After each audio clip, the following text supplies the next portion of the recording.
Here we are again. Hi. It's Tony Day. Oh, it's wild. It's so good to see you. It's always a pleasure to see you. You've been pinned again. You know what?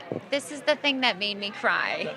And I'm going to cry. It's so good to see you. It's so sweet to see all these like old, friendly faces, like old friends. This is one of those days that you're reminded how special this community is, I mean, you work on TV and film, but there's nothing like the theater community, right? One year at the Drama Leagues, I remember Audra McDonald winning, and she said she just come back from doing quite a bit of TV, and she was like, it's so nice to be back home, and there's such a lovely feeling of that. Now, I'm not comparing myself to Audra. It's Audra. She's the queen. But how does it feel to be home again at the Lunt with Sweeney Todd opposite Josh Groban? I feel like it's so... I feel it's such an honor to be a part of this rebuilding of the American theater. We don't remind ourselves enough that the American theater was closed down the longest and the most and the hardest. This community was hit so hard by COVID, and this season really feels like a celebration and a rebuilding of the theater. And I'm so honored to be a part of it, and I'm happy that the lights are on. Yeah. And being back in Sweeney with Josh. It's wild.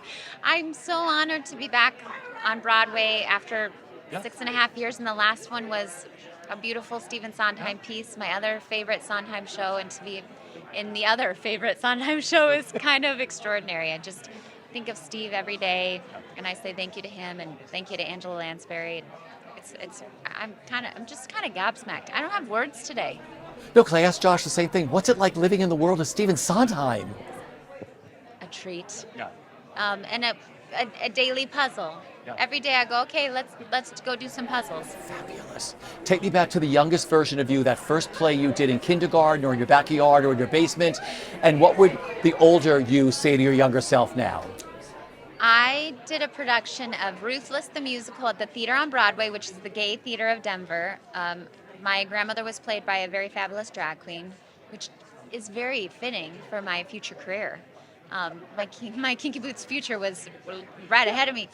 I think that myself now would tell that little girl self, just keep having that childlike play, I just have always wanted to be a storyteller since I was a little person, and I'm so grateful I get to do it for a living now.